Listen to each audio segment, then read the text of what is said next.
This story is titled, My Ex Left Me and Our Kids with a Note Saying, I'll Be Back in a Few Years. Returns 6 years later to find I have divorced her. Hey everyone! Before we jump into today's video, I need your help.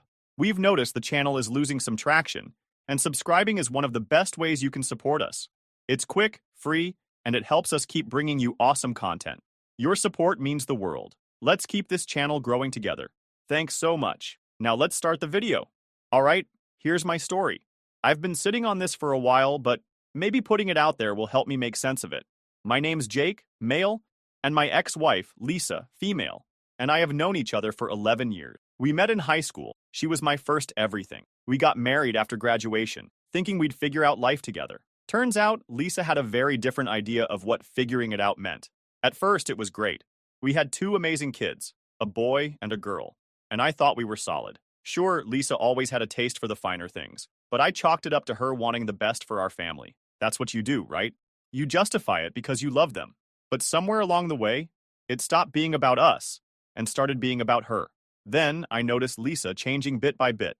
She started hanging out with this new group of high-class moms from school. You know the type, always decked out in designer gear, talking about vacations in Bali or whatever.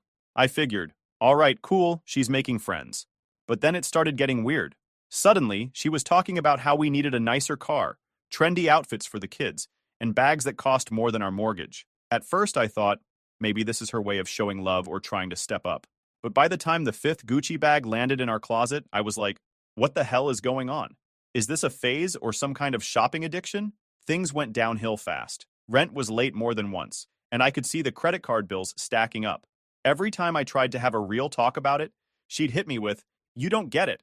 I'm doing this for us. Or, you don't understand what it takes to fit in as a mom these days. Like what? Since when did being a mom mean living like a Kardashian? It wasn't just the spending, it was the attitude. She seemed more focused on keeping up with her new squad than keeping us afloat. It came to the point where I'd come home from a 10-hour shift, exhausted, and instead of finding some peace, there'd be another Amazon package or a shopping bag with stuff we didn't need. I was struggling to even pay rent on time, and every conversation about it felt like hitting a brick wall. I'd tell her, Lisa, you've got to knock it off. We can't live like this. She'd roll her eyes and say, don't you want your family to have nice things? Or some other excuse about keeping up appearances. Then things got worse. Work slowed down, and my hours got cut. Money was tighter than ever, and I was scrambling just to keep the lights on. I'd try to talk to Lisa about cutting back, but she acted like it wasn't her problem. Don't you want us to enjoy life? She'd snap. Of course I wanted us to enjoy life, but how are we supposed to do that if we couldn't even afford the basics anymore? I wasn't asking for the world, just for her to ease up on the unnecessary spending. I thought it was reasonable to expect her to pitch in by cutting back, at least while we were struggling. It felt like I was carrying the weight of the world alone. No support, no understanding, just her piling on more stress. I thought maybe she'd step up. Maybe we'd face the rough patch together. That's what partners do, right? Nope. So, one night, the doomed night, I woke up and realized Lisa wasn't next to me. My first thought, midnight snack raid. My second thought, maybe she finally got that 3 a.m. explore the world bug she always joked about. Turns out it wasn't a joke. The house was dead silent. No lights on, no sounds, just me in a dark room. That's when I saw it. A folded piece of paper on her pillow. I sat there for a second, staring at it like it was going to explain everything. My heart was pounding. I unfolded it, and the first line was, Jake, I need to do this for me. She wrote about how I was holding her back, how she'd met someone who could help her explore the world, and how this was something she'd always wanted. She said she wished she didn't have to hurt me or the kids, but sometimes you have to leave behind the things that keep you small. Then came the part that really got me. I'll be back in a few years. By then, I'll have experienced the life I've always dreamed of, and we can pick up where we left off. I read it over and over, trying to make it make sense. She was leaving us. For another guy. For some fantasy of living the high life. A few years? Pick up where we left off? Like our lives were just some paused movie waiting for her to come back? I couldn't breathe. My hands were shaking as I reread the note, trying to convince myself it wasn't real. But it was. Lisa had left me and our kids for, what? Some delusion of a better life? I started spamming her phone, but it went straight to voicemail. I called again and again, but nothing. I woke the kids up. I don't even know why. Maybe I thought if they called, she'd pick up. But no. They tried too, and it all went straight to voicemail. My son, who was 12 at the time, looked up at me with these confused eyes and said, Is mommy gone? Did something happen to her? And my daughter, she was only 8, asked, "Is mommy in heaven?" That question hit me like a truck. I didn't know what to say. How do you explain to your kids that their mom just walked out on them? I ended up stammering something about how she was going away for a while, but nothing about it felt right. At that point, I started spamming her phone every few minutes. I'd pick up my phone and try calling her again, hoping she'd answer and tell me it was all some horrible joke, but the only thing I got was her voicemail. By morning, the reality started to sink in. Lisa was gone, and she wasn't coming back. Not anytime soon, anyway. I had 2 kids who needed me, and I had no idea how I was going to explain to them why their mom decided we weren't enough for her. That note became a turning point for me. At that moment, I stopped being a husband and started being something else. A man who had to figure out how to keep his family together, even when the person who was supposed to be my partner decided we weren't worth sticking around for. It's crazy how one piece of paper can change your whole life. Ever since that night, everything felt like a blur.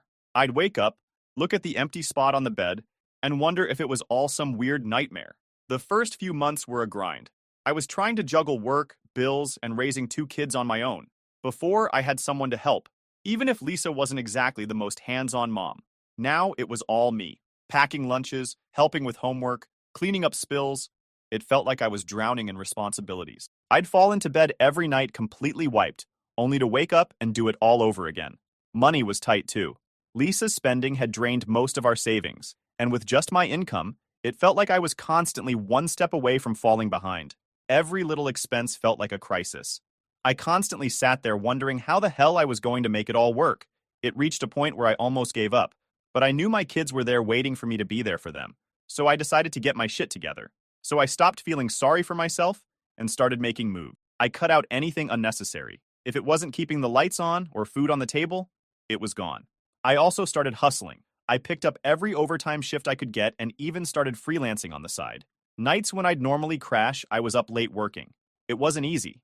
There were times I thought I was going to drop from exhaustion, but little by little, I started to see the results. I sold off anything we didn't need or use. That fancy coffee maker Lisa had to have? Gone. The treadmill collecting dust in the corner? Sold it. It felt good, honestly, like I was taking control again. At home, I made sure the kids were taken care of. I cooked every meal, found secondhand clothes for them, and planned little outings, trips to the park, movie nights. Ben and Ellie, they were tougher than I ever gave them credit for. Sure, they missed their mom and bedtime was rough for a while, but they started to adjust. One night, about 6 months after Lisa left, Ben came into my room holding a picture of her. He handed it to me and asked, "Do you think she'll ever come back?" Man, that question hit hard. I sat there staring at the picture. Back then, life felt so simple, like we were just your average happy family. I wanted to tell him she'd come back, that everything would go back to normal, but I couldn't lie to him. "I don't know, buddy," I said, "but no matter what, I'm here. We're gonna be okay." Over time, things started to shift. It wasn't that life got easier, far from it, but it became manageable. I wasn't drowning anymore. No more surprise shopping sprees, no more arguments about money. For the first time in years, I felt like I could breathe. And it wasn't just the money. I started to feel like myself again. I took pride in how far we'd come, how much I'd been able to rebuild after everything fell apart. I wasn't just getting by, I was standing up, stronger than before. And while I'd never planned to do this alone, I was proving to myself that I could. By the time a year had passed, I realized something. I didn't miss her. I missed the idea of her, sure, but the person who left that note, I didn't recognize her anymore. That's when I knew I couldn't keep dragging this around with me. When Lisa left, I thought, well, there's no handbook for this. Turns out the handbook is called a lawyer. I explained the situation and filed for divorce. That felt weirdly liberating, like unsubscribing from a newsletter you didn't even sign up for. Since Lisa was nowhere to be found, the process was quick and easy. It wasn't like I wanted things to reach that far, but it was the right thing to do. I sold the house, a place that had started to feel like a museum of bad memories, and moved us to a smaller place in a quieter town. Lisa had hated the idea of moving somewhere less flashy, but I didn't care anymore. I was done living for her. Our new home wasn't much, just a little 2-bedroom house on the edge of town, but it felt like a fresh start, and the kids adjusted faster than I expected. By the time 3 years had passed, Lisa was like a distant memory, at least for me. For Ben and Ellie, it took a little longer. There were still moments when I'd have them asking small questions about her, but they stopped expecting answers. It was like they understood in their own way that she wasn't coming back. Life had settled into something that felt normal, even if it wasn't the life I'd imagined. I had my routines down, and I started noticing something strange around that time. Freedom. Not the kind where you're running off to do whatever you want, but the quiet kind. Without Lisa constantly draining my bank account or filling the house with her demands, I had room to breathe. I wasn't living paycheck to paycheck anymore, and I could actually save a little. Without Lisa's constant chaos, I started realizing how much lighter life could be. I wasn't tiptoeing around her moods, dodging her spending sprees, or trying to keep up with her never-ending quest for more. Ben and Ellie seemed to notice it too. They started smiling more, laughing more. Watching them thrive reminded me that Lisa leaving wasn't the tragedy I'd once thought it was. It was the reset we didn't know we needed. In fact, I also changed. I wasn't the same guy I'd been when Lisa left. I was sharper, more confident, and focused. A year after the divorce, I started thinking about the future in a way I hadn't before. Not the what if Lisa comes back kind of future, but one where I wasn't looking over my shoulder for the next disaster. I wanted to give my kids a sense of stability, maybe even a family again. When it came to the dating scene apps, swipes, profiles, it was easy to find women reaching out to me, starting conversations, trying to catch my attention. But I wasn't chasing anything. I wasn't looking for someone to complete me or fill a gap. I wanted a partner who could keep up with me, someone who matched my energy and understood my priorities. But I wasn't looking for a quick fix or some grand romance. I wanted someone who fit into the life I'd built, someone who understood where I was coming from and wasn't trying to change me. Eventually, I reconnected with the woman from the bookstore. Her name was Emily, and she was everything Lisa wasn't. Grounded, kind, and completely uninterested in flashy things. She didn't care about appearances or keeping up with anyone. She cared about books, her dog, and being herself. We started out as friends, talking about everything from parenting to our favorite books. I was cautious. I didn't want to rush into anything, but over time, something clicked. Emily became someone I looked forward to seeing, someone who made me feel like I could be myself, without worrying about being judged. For Ben and Ellie, it was an adjustment. They were hesitant at first, but Emily never tried to force anything. She let them come to her in their own time, and eventually, they did. By the time we started officially dating, they adored her. I didn't rush into introducing her to the rest of my life.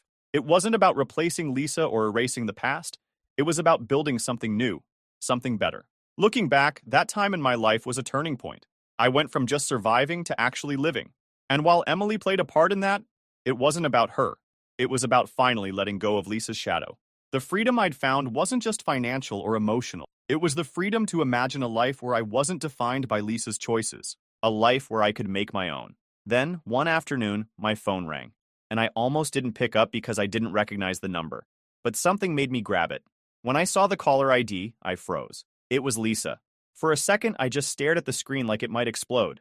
I hadn't heard from her in 6 years. Not a call, not a text, nothing. And now, out of nowhere, she was calling me? Part of me wanted to ignore it, but I still shared kids with her, so I answered. The moment I said, "Hello?" she launched into full panic mode. "Jake, what the hell is going on? Who are these people in our house?" she yelled. At first, I had no idea what she was talking about. "What house?" I asked.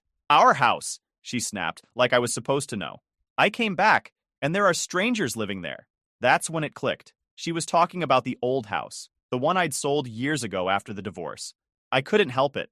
I almost laughed. "Lisa, we don't own that house anymore. It's been sold for years. That's their house now." She went silent for a second, then started yelling again.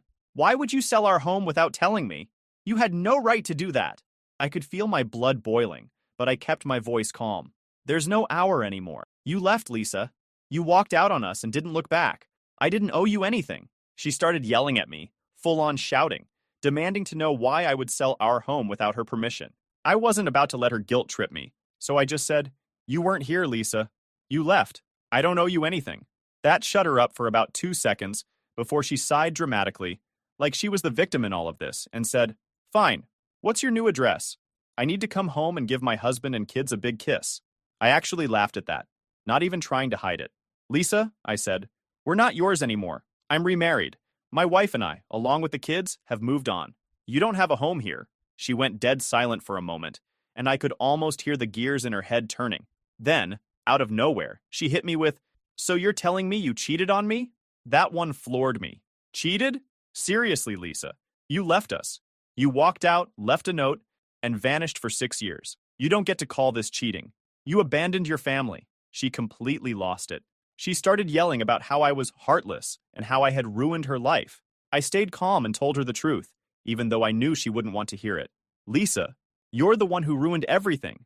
In the 6 years you've been gone, we've had to rebuild, and we realized we don't need you anymore. You made that decision for us the day you left. She doubled down, saying I had no right to move on without her, like she was entitled to pick up where she left off whenever she felt like it. Then, and I kid you not, she said, "What's your address? I need to come and teach you a lesson." I couldn't help it. I let out a dry laugh. Teach me a lesson?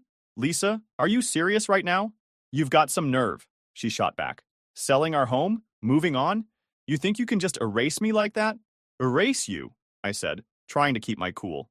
Lisa, you erased yourself when you walked out on us. You think you can just show up after 6 years and start calling the shots again? I'm your wife, she practically shouted. Were, I corrected. I admit I was playing on her nerves, but I enjoyed it. You were my wife. That ended the day you left. Now I have a new wife, and the kids and I have moved on. You don't get to come back here acting like this. She scoffed. Oh, so you think this is all just fine? That I'm going to sit back while you ruin everything? Give me your address, or are you too much of a coward? I finally said, Lisa, I'm not giving you my address. This isn't your home anymore. We don't owe you anything. You'll regret this, she hissed. I'll make sure of it. And then she hung up, just like that. She thought she had the last word.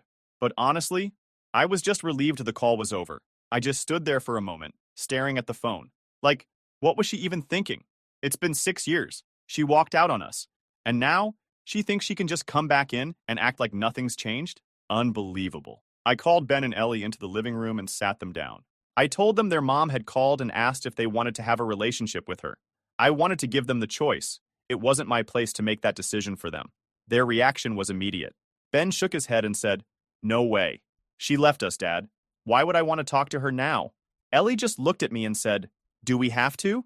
I told them they didn't have to do anything they didn't want to.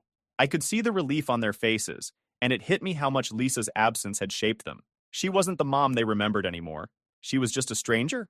Well, Lisa wasn't one to let things go. A few days later, I got a call from one of her relatives. Her cousin, I think. They told me Lisa was furious and planning to come back to town. I didn't know what her endgame was, but it didn't matter. She wasn't walking back into our lives like nothing had happened. The thing is, Lisa had this way of twisting reality to suit her narrative. She didn't see herself as the person who abandoned her family. In her mind, she was the victim, the one who'd been wronged. But that wasn't my problem anymore. I had a new life, one I wasn't willing to compromise for her drama. Now with Lisa in the picture again, everything turned into chaos, as if 6 years of silence wasn't enough drama. After our phone call, I thought maybe she'd realize she wasn't welcome and leave us alone. But no, Lisa doubled down. She started calling and texting nonstop, leaving these rambling voicemails about how I'd betrayed her and how she deserved to be part of our lives again. At first, I ignored her, but then things escalated. She even called once while I was at work. I picked up because I was tired of the constant interruptions. You think you can just replace me? She snapped the second I answered. Lisa, what do you want? I asked, trying to keep my cool. What do I want? I want my family back, she shouted. You had no right to move on without me. We were supposed to pick up where we left off. I couldn't believe what I was hearing. Pick up where we left off? I yelled. Lisa, you walked out on us. You left a note, disappeared, and didn't look back for 6 years. You don't get to show up now and act like nothing happened. She scoffed like I was the unreasonable one. I told you I'd be back. You should have waited for me. That's what families do. They stick together. Families also don't abandon each other, I shot back. You didn't care about us when you left, and we don't owe you anything now. That's when she started throwing accusations. She claimed I was trying to erase her, that I'd brainwashed the kids against her, and that I'd cheated by remarrying. She even had the audacity to say, I hope your new wife knows she's living in my shadow. I hung up after that. There was no point arguing with her. But she wasn't done. She started spreading rumors among her extended family, saying I'd stolen her house and kept the kids from her. Thankfully, her relatives weren't buying it. Then came the legal threats. She claimed we were still married and announced that she was planning to have my marriage to Emily annulled. Can you believe that? She acted like she could throw the reverse Uno card in my life because it didn't fit her narrative. Apparently, she thought the divorce didn't count because she hadn't been there to contest it. I couldn't help but laugh when I heard that one.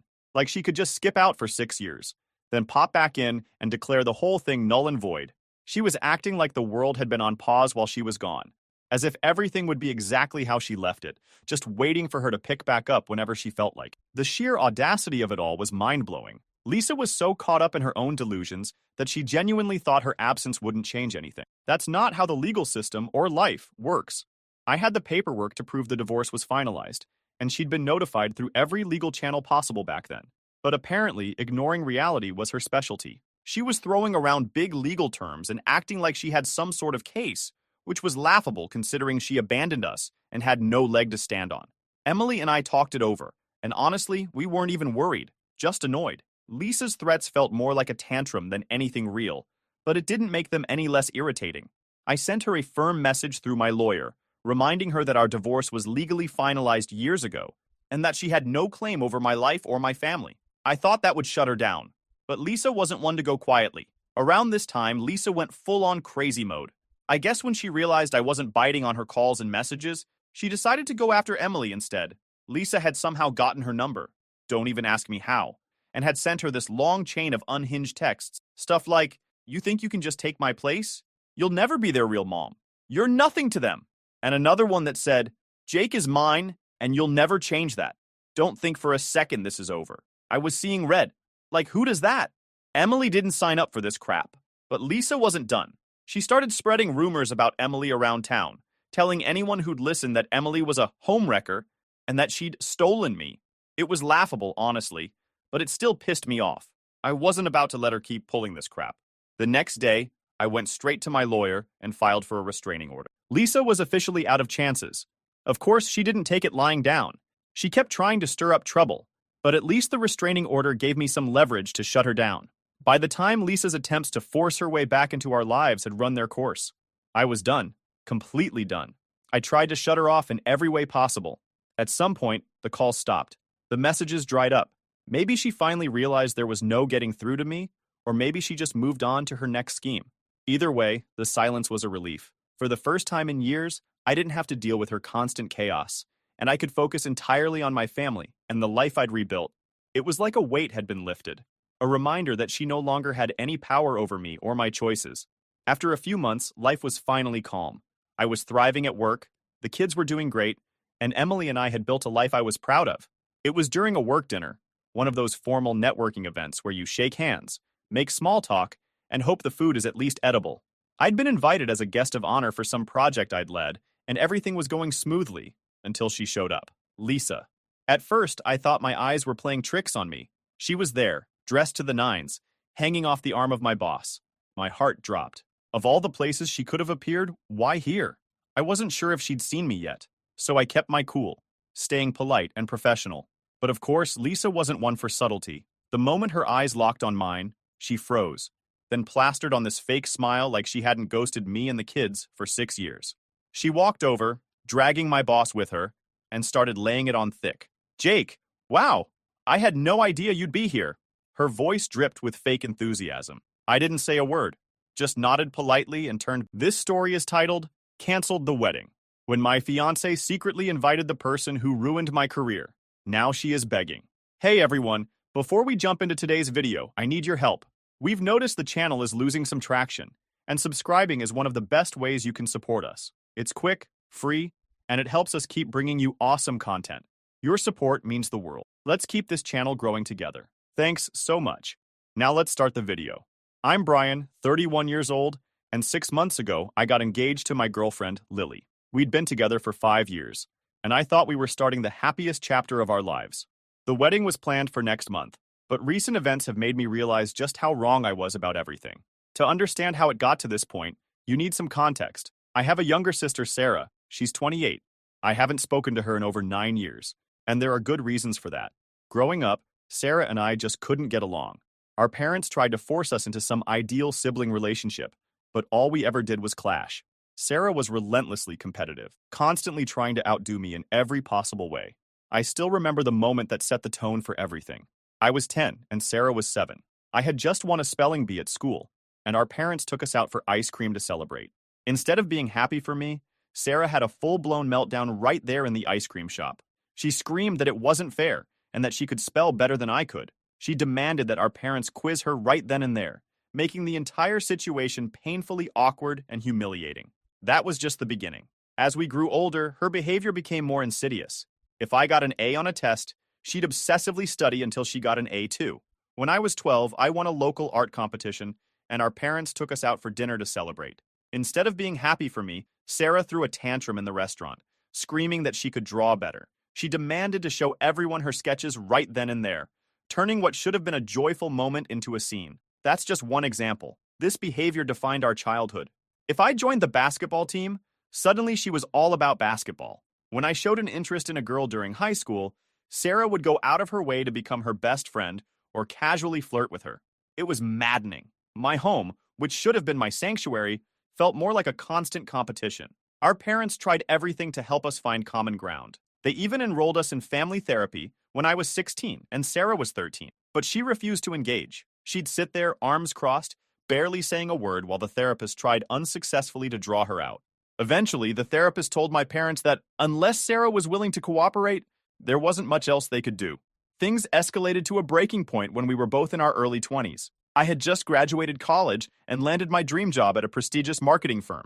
It was the kind of position I had worked tirelessly for. Great pay, fantastic benefits, and the chance to work on campaigns that could shape the industry. I felt like my years of hard work had finally paid off. Meanwhile, Sarah was still in college, floundering to find her footing. She had changed majors at least 4 times and was on the brink of academic probation, struggling to keep up with deadlines and direction. When I shared the news of my job offer at a family dinner, I expected at least a polite congratulation. Instead, Sarah erupted. Her face twisted with rage, and she started yelling at me, accusing me of being a show-off and always stealing the spotlight. "Why do you always have to be the golden child?" she spat. "Why can't you ever just fail for once so someone else can have a chance?" The words stung, but what really shook me was the look in her eyes, a toxic blend of anger, envy, and bitterness. My parents tried to step in, reassuring her that she had plenty of time to figure things out and that my success didn't diminish her own potential. But Sarah wasn't having it. She stormed out of the room, slamming the door so hard that a picture fell off the wall. Later that night, I overheard her talking to one of her friends on the phone. She was saying things like, "He's not going to keep rubbing this in my face, and I'll make sure he's knocked down a peg or two." I brushed it off as her usual dramatic venting. After all, we'd had our share of sibling spats over the years, and I thought this was just another one of her tantrums. But I couldn't have been more wrong. A few days before I was set to start my new job, I received an email from the HR department at the firm. They had conducted a sudden review of my background based on some disturbing materials that had come to their attention. Apparently, someone had sent them forged emails and screenshots from fake social media accounts, all under my name. These documents contained hateful and discriminatory language, painting me as someone completely unfit for the role. I was stunned and devastated when HR informed me that they were rescinding my offer. The job I had worked so hard to secure was gone in an instant. It didn't take long for me to put the pieces together.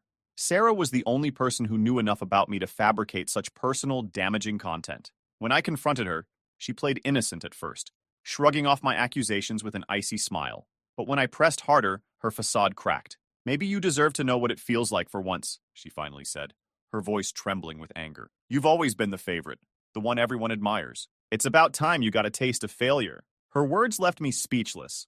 My own sister had deliberately sabotaged my future out of jealousy and spite. It wasn't just a betrayal. It was a declaration of war.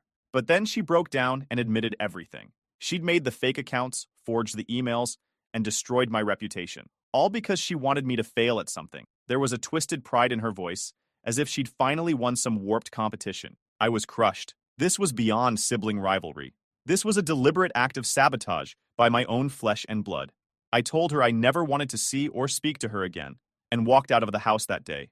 I crashed on a friend's couch while I tried to figure out how to pick up the pieces of my life. In the years that followed, I cut all contact with Sarah. My parents still saw her occasionally, but they knew better than to bring her up around me. Rebuilding my career was an uphill battle. I had to start with a lower-paying job and claw my way back up, but I eventually made it. Now I have a great job, supportive friends, and, until recently, I had Lily. When I met Lily 5 years ago, it felt like everything was finally falling into place. She was kind, funny, and understanding. On our 4th date, I told her everything about Sarah. She listened and sympathized, saying that family relationships could be complicated and that she respected my decision to cut ties. I made one thing crystal clear. Sarah was not to be a part of my life, especially not at my wedding date. At first, Lily seemed to understand, but as we got deeper into planning the wedding, things started to shift. She kept bringing up Sarah, suggesting that maybe it was time to forgive and forget. Every time I shut her down, The thought of seeing Sarah again made my stomach turn. This was supposed to be the happiest day of my life, and having Sarah there would turn it into a nightmare. Dad, Lily would drop the subject for a while, but I could tell she wasn't happy. It all came to a head last week when we were finalizing the guest list. Lily brought up Sarah again, and this time she refused to back down. I remember the exact moment things unraveled. We were sitting in the living room, the guest list spread out on the coffee table between us. I was already exhausted from a long day at work, and the last thing I wanted was to rehash the same argument we'd been circling for weeks. But Lily was determined. Brian, I really think you should reconsider inviting Sarah, she said, her voice soft, as if she were trying to ease me into it. She's your sister. Don't you think it's time to forgive and move on? I clenched my jaw. This wasn't the first time she'd said those words, but for some reason, they hit me harder this time. Maybe it was the way she looked at me, her eyes full of hope and concern. Or maybe it was the weariness I felt from constantly shutting her down. Either way, the words landed differently that night. Lily, we've talked about this. It's not happening. Having her there will ruin everything. You know what she did to me? Lily sighed, her frustration barely hidden. She said, but it was years ago. People change. Maybe she's different now. Maybe she regrets it. I felt the familiar anger bubbling up. Regrets it? She destroyed my childhood, my career, my reputation. She knew exactly what she was doing. How do you just regret something like that? Her eyes searched mine, looking for some flicker of compromise. I'm not saying what she did was okay. I just think maybe she deserves a chance to make it right. I stared at her in disbelief. Why are you pushing this? Why does she deserve a chance to be at our wedding? Lily's face hardened. Because family is important, Brian. I can't imagine cutting someone off forever. The words stung more than they should have. Family. You think this is about some petty grudge? She didn't steal my toys or read my diary. She sabotaged my entire life. I had to rebuild everything from scratch because of her. She shook her head, her voice growing sharper. You're being stubborn. You're punishing her for a mistake she made when she was young. That did it. I snapped. A mistake. Do you know how humiliating it was to lose that job? To have my name dragged through the mud because my sister couldn't stand that I was doing well. That's not a mistake. Lily, that's cruelty. She crossed her arms and looked away. Maybe she's grown. Maybe she wants to apologize. And maybe I don't care, I shot back. She made her choices, and I made mine. I told you this was a boundary for me. If you can't respect that, then maybe we shouldn't be getting married. Lily's eyes widened in shock. I could see the hurt spread across her face like a shadow. You're seriously saying that over this? She said, and I replied, yes, because it's not just this. It's about trust. You're supposed to be on my side, Lily. You knew how much this meant to me, and you're still trying to push me. We sat there in silence, the weight of my words hanging in the air. I could feel my heart pounding every beat, a painful reminder of how far we'd fallen from the happy couple we were just months ago. Lily whispered, I thought you'd understand. I thought love meant forgiveness. I shook my head, my voice barely audible. Love also means respect, and I can't respect someone who won't respect my boundaries. She didn't say anything after that. She just sat there, her eyes glossy with unshared tears. After what felt like an eternity, she stood up and walked out of the room. I sat there alone, staring at the guest list, the names blurring together as my vision grew, misty. The next day, things were tense. Lily barely spoke to me, and when she did, it was with clipped, polite sentences. I couldn't stand it. This cold, distant version of her was worse than any shouting match. It felt like a wall had gone up between us, and neither of us knew how to tear it down. I kept telling myself it would blow over. We loved each other. We'd been through so much together. Surely this was just a rough patch, but deep down, I knew something had shifted. Trust had been cracked, and once that happens, it's hard to glue the pieces back together. A week later, everything exploded. I was coming home late from work, exhausted and drained. I walked through the door and immediately noticed Lily sitting at the dining table. Her face was pale, her hands trembling, and the tension in the air was suffocating. Something was wrong. What's going on? I asked cautiously. She took a shaky breath and looked up at me, guilt etched across her face. Brian, I need to tell you something, she said, her voice trembling. My stomach tightened as a sinking feeling began to spread through me. What is this about? I asked, trying to keep my voice steady. I reached out to Sarah, she said, so quietly it was almost a whisper. For a moment, I thought I hadn't heard her right. You what? The words came out louder than I intended.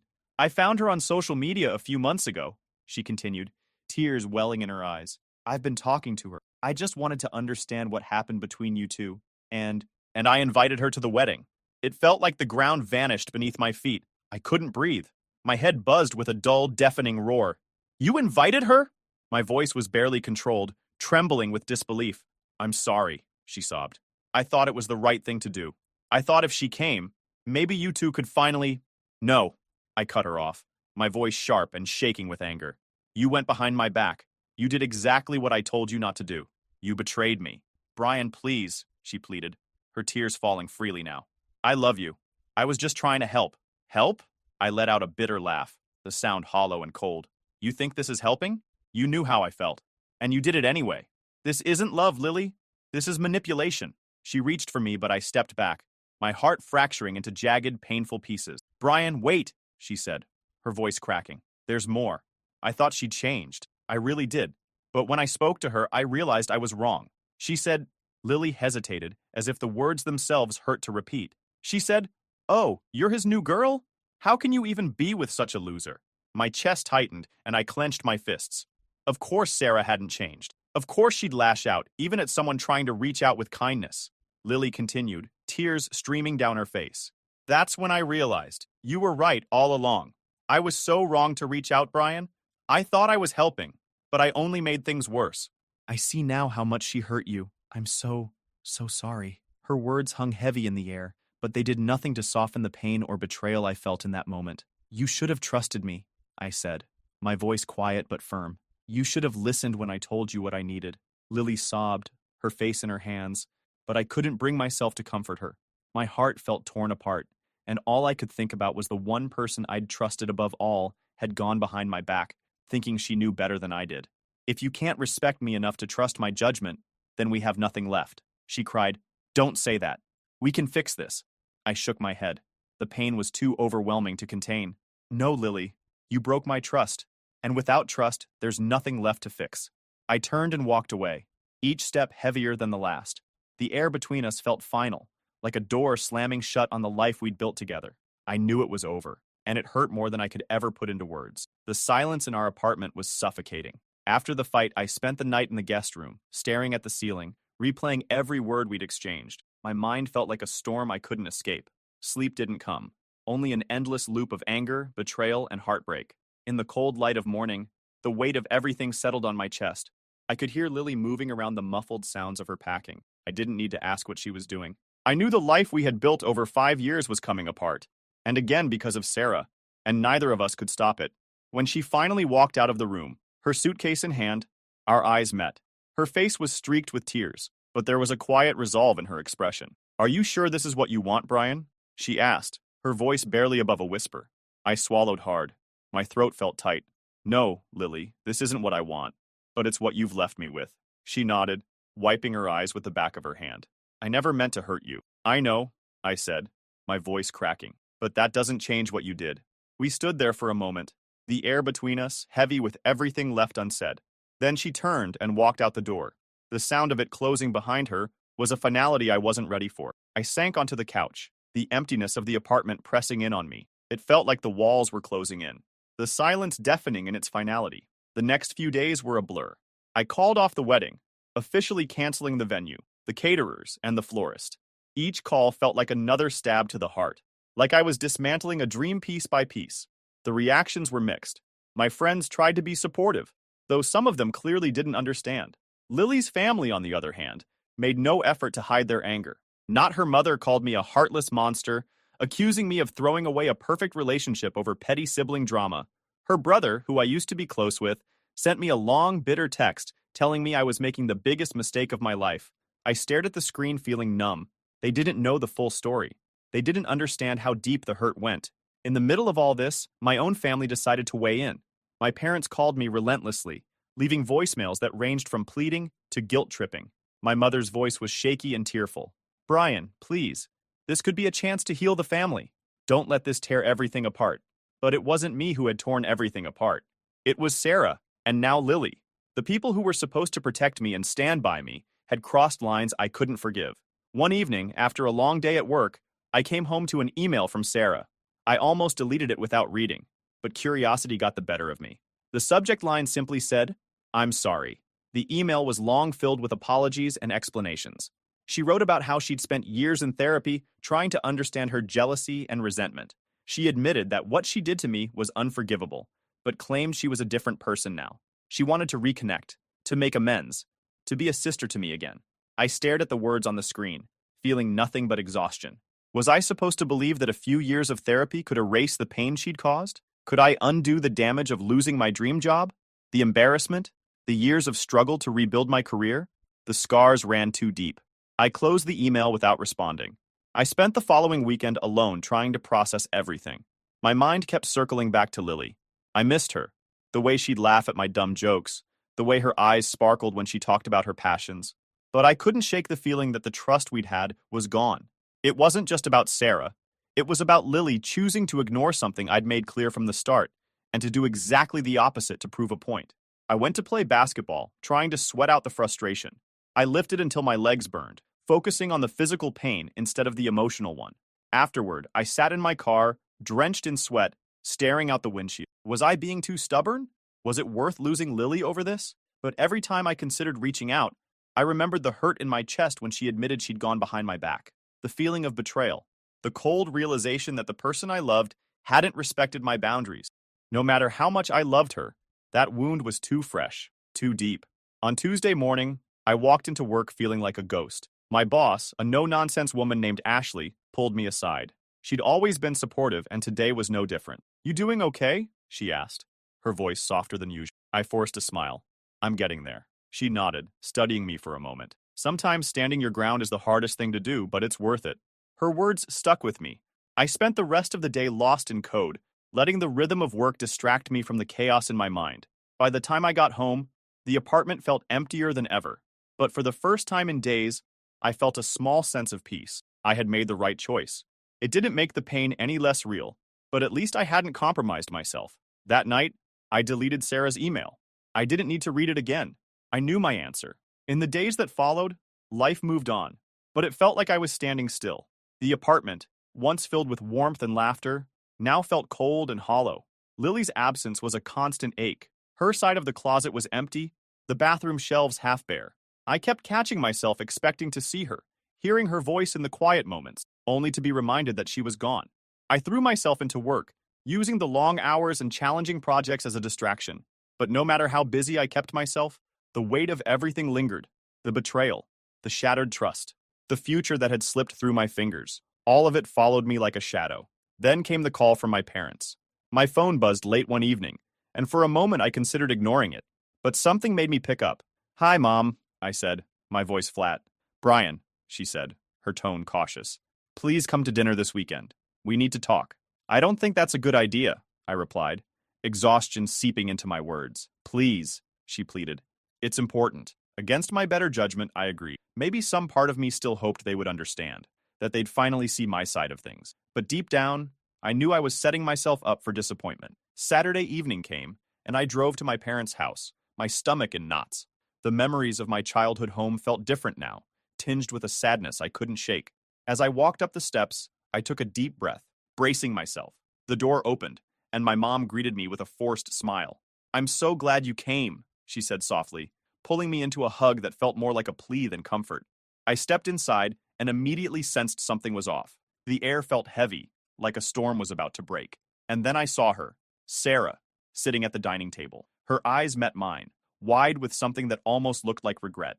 A cold wave of anger rushed through me. "What is she doing here?" I demanded, my voice shaking. "Brian, please," my dad said, his expression pained. "We just want to help you make peace." "What is wrong with everyone? You did this behind my back," I said, the betrayal hitting me like a punch to the gut. "You ambushed me." My mom's eyes filled with tears. "We thought if you two just talked, you could finally heal." I shook my head, my hands clenched into fists. "You don't get it. You never have." "Brian, wait," Sarah spoke up, her voice trembling. "I just want to apologize." Her words fell on me like empty noise. I turned to my parents, bitterness rising in my throat. "You're still trying to fix something that's broken beyond repair. You can't force this." My dad's voice cracked. "We just want our family back. This is your family now," I said, my voice hard. "Where trust doesn't matter. Where betrayal is swept under the rug." I turned toward the door, the weight of finality heavy on my shoulders. "I told you where I stood. If you can't respect that, then I don't know what else to say." I walked out, my heart pounding in my ears. My mom's sobs followed me down the steps. but I didn't look back. The cold night air hit my face, and for the first time in a long time, I felt clear. The lines had been drawn. I didn't cross theirs, and I wouldn't let them cross mine. That night, I sat in my car for a long time before driving home. My phone buzzed with texts from my parents, Sarah, even Lily. They probably even told her about this. I ignored them all.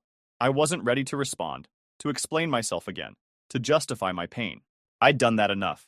When I finally got home, the emptiness of the apartment no longer felt suffocating. Instead, it felt like space. I could breathe in. I was tired of holding on to relationships that hurt me, of trying to fit pieces together that no longer matched. I spent the next few days in quiet reflection. I knew I had burned bridges that couldn't be rebuilt, but there was also a strange sense of freedom in it. I wasn't carrying the weight of others' expectations anymore. I wasn't obligated to forgive someone who hadn't earned it. One evening, I decided to meet up with some friends. They'd been worried about me, and I figured it was time to step out of the shadows. We went to a small bar downtown, the kind of place where the music was low and the conversation could flow. As I sipped my drink and listened to their laughter, I realized how much I had isolated myself. The world hadn't ended because my engagement did. Life kept moving, and so could I.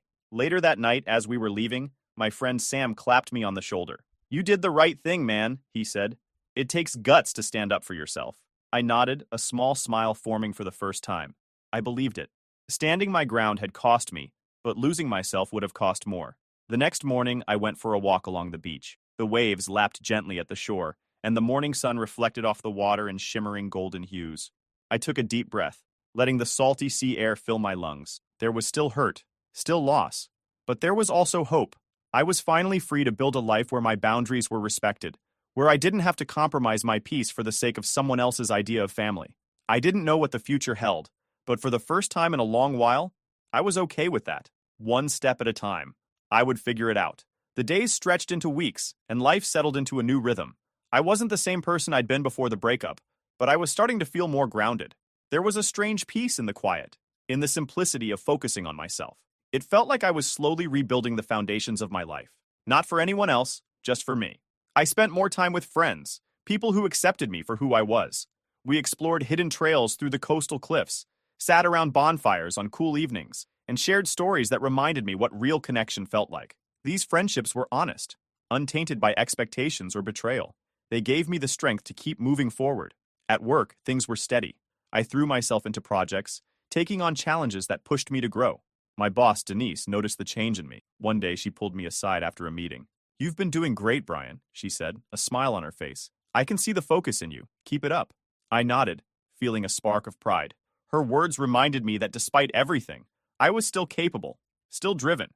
My past hadn't broken me. It had forged me into something stronger. One weekend, I decided to clear out the apartment. It was time to let go of the things that tied me to what used to be. As I went through the drawers and closets, I found remnants of my relationship with Lily. A stray earring, an old movie ticket stub, a half-written grocery list in her handwriting. Each item carried a memory, a flicker of what we had. But instead of drowning in nostalgia, I let each one go. I placed them in a box, sealed it, and set it aside. Letting go didn't mean forgetting. It meant choosing to move forward without the weight of what could have been. The apartment felt different, cleaner, lighter. It was finally my space. I rearranged the furniture, added a few plants, and hung up new artwork. These small changes made a big difference. The space felt like a reflection of who I was now, not who I used to be. One evening, as I cooked dinner, a new hobby I was slowly getting better at, my phone buzzed. It was a text from my mom. "We miss you. Please talk to us when you're ready." I stared at the message for a long time. The hurt from the dinner ambush still lingered, but I also knew my parents weren't bad people. They just didn't understand the depth of my pain, the boundaries I needed to protect myself. I didn't reply right away. I needed more time, and that was okay. Healing didn't have to be rushed. A few weeks later, I was at a rooftop party in downtown Austin when I met someone new. Her name was Emily. She had an easy smile and a way of making conversation feel effortless. We talked about everything, from favorite books to road trips to the best barbecue spots in Texas. She didn't pry about my past or ask questions I wasn't ready to answer. She just enjoyed the moment with me. That was refreshing. I didn't need to explain myself or defend my boundaries. I could just be. As the sunset turned the sky shades of orange and purple, Rachel turned to me and smiled.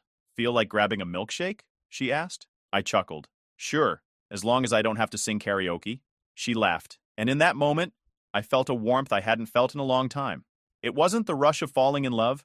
It was the quiet comfort of knowing that maybe, just maybe, new beginnings were possible. That night, as I walked back into my apartment, I realized something. I wasn't over everything that had happened. The scars from Sarah's betrayal and Lily's broken trust were still there. But those scars didn't define me. They were just part of my story. I was stronger now, more aware of what I needed and deserved. I knew that I couldn't control other people's actions, but I could control how I responded to them. And for the first time in a long time, I felt at peace with my choices. I stood by the window, gazing out at the Austin skyline. The world was still moving, and so was I. The path ahead was uncertain, but I wasn't afraid. I had boundaries, self-respect, and a clearer sense of who I was. Sometimes standing your ground means losing people you love, but in the end, it also means finding yourself. And that's a trade I was finally willing to make. I'll be staying here from now on. Get used to it. I nearly dropped my purse. Lorraine's voice cut through the air like a bad joke fallen flat. What? Since when? Kevin stood to the side, shifting on his feet, avoiding my eyes. He tried to muster a weak smile. Mom needed a place, Elena. She'll stay with us for a while. I could feel my blood boiling. A place? Kevin, we didn't discuss this. Lorraine rolled her eyes, a smirk flickering across her face. There's no need to raise your voice. It's family business. I glanced at Kevin, searching for some sign of solidarity. He simply shrugged, looking anywhere but at me. She doesn't have anywhere else to go, he muttered. Anger rose in my chest. So you just decide this without asking me? Kevin sighed, walking past me to grab a can of soda from the kitchen. Look, let's not make this a huge deal, okay? It's temporary. Lorraine settled herself on the couch, flipping through a magazine like she owned the place. I clenched my fists, resisting the urge to scream. Temporary? And how long is temporary exactly?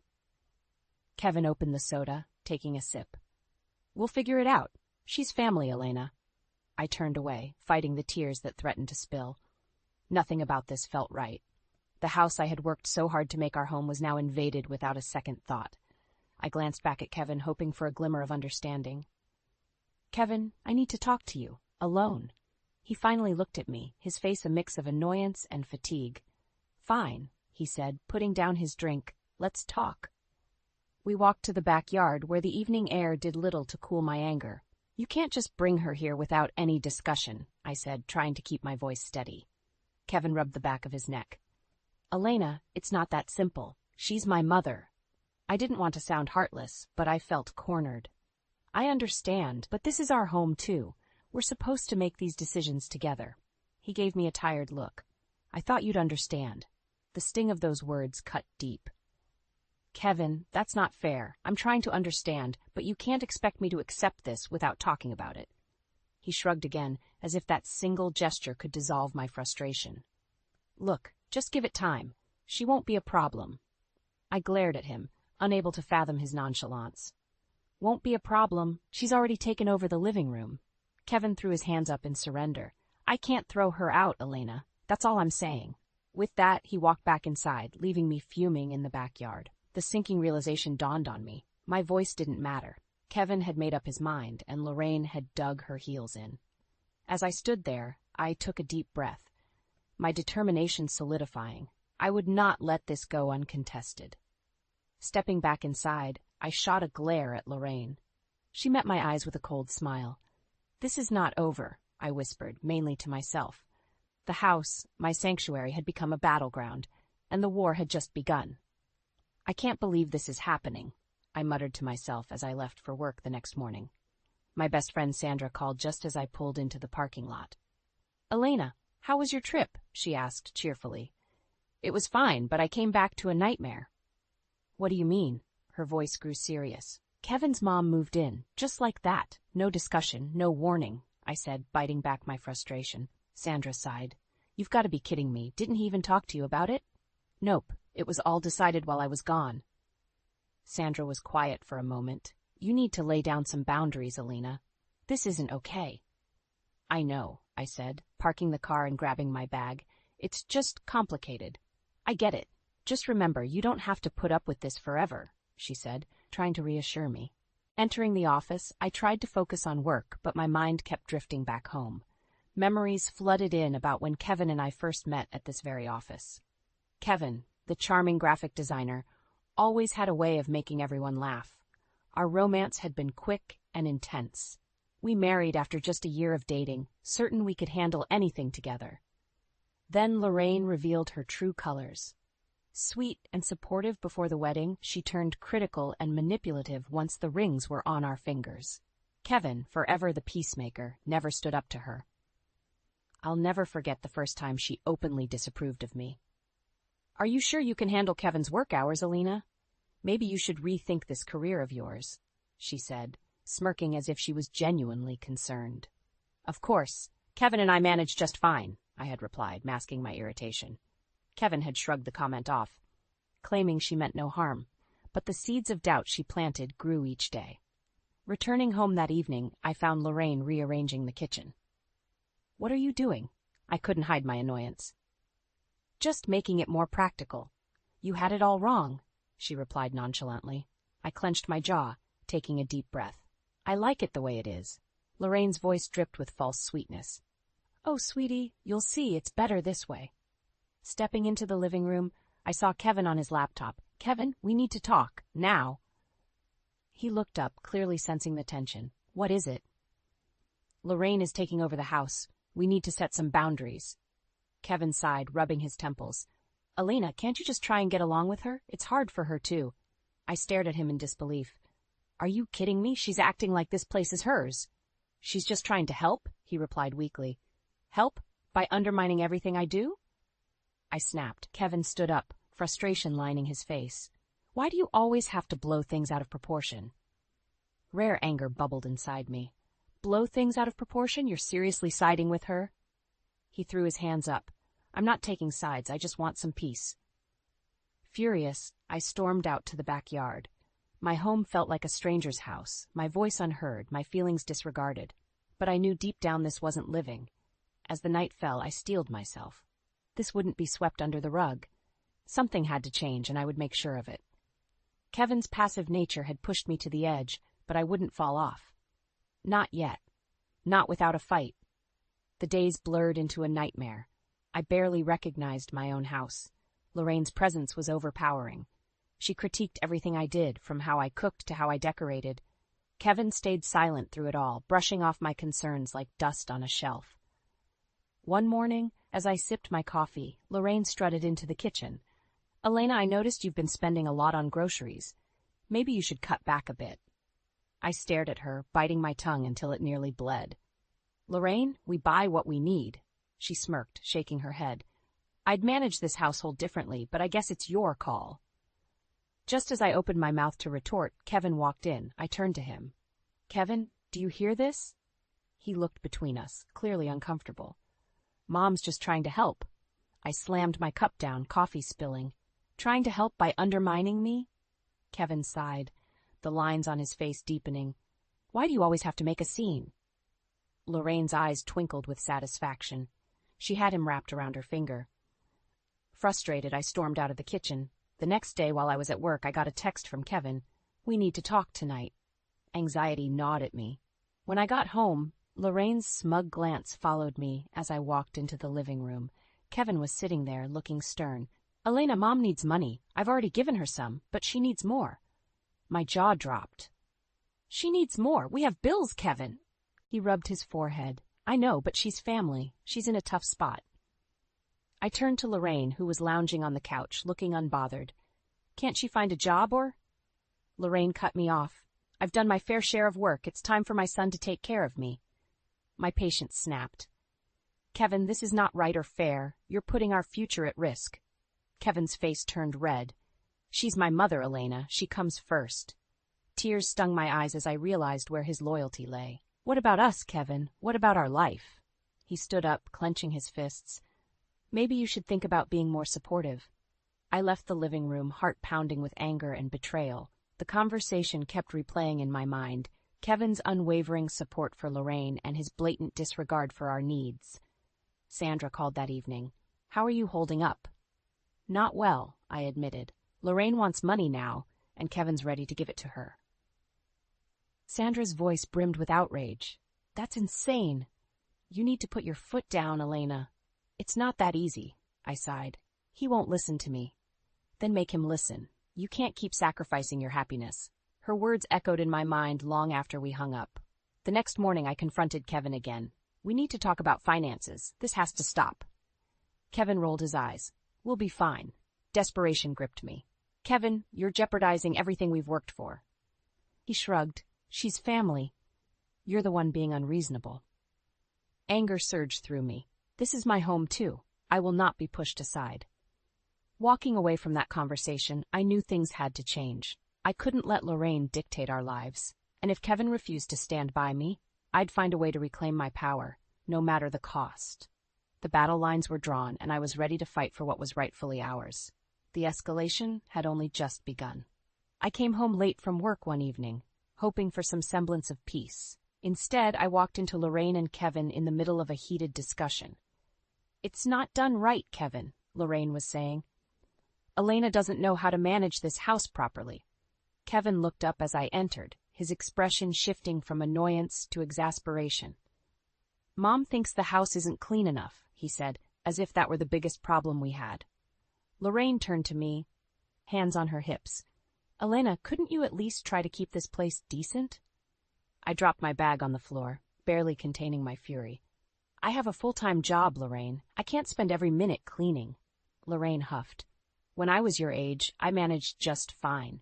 That was the last straw. This isn't about cleaning. You just want to control everything. Kevin stepped between us, his voice rising. Elena, calm down. Mom's just trying to help. Help? By criticizing everything I do? This is my home, Kevin. Our home.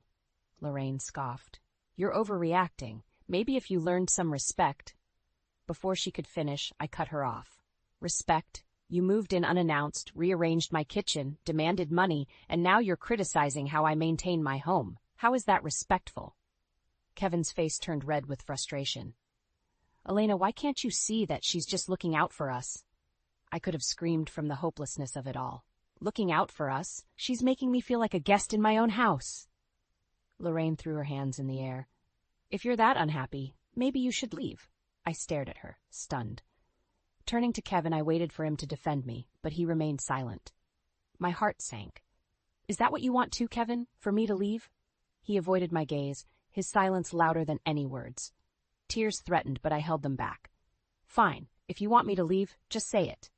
Kevin finally spoke, but his words hit like a brick. Maybe you need to learn some respect for family, or leave if you can't handle basic family expectations. The air was thick with tension as I turned on my heel and stormed out of the house. I needed space, air, anything but the walls that felt like they were closing in on me. Sandra's comforting voice was the only thing that made sense as I paced outside, phone pressed to my ear. He actually said that? She gasped. Yes, basically told me to leave, I whispered, the hurt palpable. Elena, you deserve better than this. If he won't see that, then maybe it's time to rethink things. Her words rang true, but they also scared me. Could I really walk away from 10 years with Kevin, from the home we built? When I finally came back inside, Kevin and Lorraine's voices could still be heard, low and conspiratorial. They didn't notice me slip upstairs, my mind swirling with conflicting thoughts. Lying in bed, I stared at the ceiling, feeling a mix of anger and sadness. I knew I couldn't go on like this. Kevin's spinelessness and Lorraine's incessant meddling were driving me to the edge. Sleep didn't come easily that night. But as exhaustion finally took over, one thing was clear. I needed to stand up for myself. I couldn't let them trample over my life without consequence. The battle wasn't just Lorraine's intrusion, it was about reclaiming my own dignity and worth. Morning broke with a sense of grim determination. I had a conference trip coming up, and it felt like the last chance to find some perspective. Kevin was already at the kitchen table when I came downstairs. We need to talk, he said, as if last night hadn't been a breaking point. Not now, Kevin. I've got a plane to catch, I said, moving past him. He grabbed my arm gently. We'll work this out, I promise. I looked at him, searching for sincerity. We'll see about that. As I left the house, the weight of the impending decisions hung heavy, but I knew one thing for sure. Change was coming, one way or another. The conference trip was a welcome escape. For a few days I immersed myself in work, trying to forget about the chaos at home. But as soon as I landed back at the airport, reality crashed back in. I got a text from Kevin. We need to talk when you get home. Dread settled in my stomach as I walked through the door. Lorraine was in the kitchen, moving pots and pans around as if she could further assert her control over our space. "Welcome back," Lorraine said with a smirk. "Did you enjoy your trip?" "Spare me," I muttered, too tired to engage. Kevin was pacing in the living room. When he saw me, he stopped. "We need to talk now, Elena." I dropped my bags. "Fine, talk." He glanced uneasily at Lorraine before speaking. "Mom and I have been discussing our situation. We think you need to make some changes." "Changes?" I crossed my arms, ready for the next blow. Lorraine interjected, "You need to learn to respect family, and clearly, you're struggling with that." I felt like I was being gaslit. Respect goes both ways, Lorraine. You've done nothing but disrespect me since you got here." Kevin stepped in defensively. "Mom's just trying to help us make this work." I couldn't hold back anymore. "Kevin, are you even listening to yourself? She's tearing us apart." Lorraine put on her most innocent face. "Oh, please, you're just blowing things out of proportion." I snapped. "You're manipulating Kevin and trying to control our lives. What exactly is your endgame here?" Kevin's face turned pale. "Elena, stop. We're supposed to be a family.